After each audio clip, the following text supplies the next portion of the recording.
Good morning mga mami! It is a wonderful day here in Boracay. It's so sunny po ngayon at medyo mainit na po.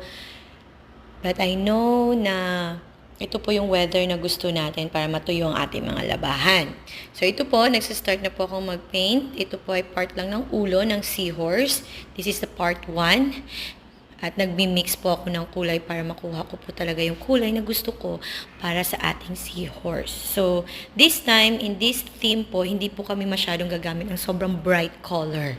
Kasi medyo gusto lang namin is aesthetic or hindi ganun ka-bright yung kulay, pero masaya pa rin yung aming mga mukha ng aming mga seahorse. So, Mommy and Daddy, please don't forget to subscribe, like, and comment down below kung nagustuhan niyo po ang aking video today. So, bye mga Mommy!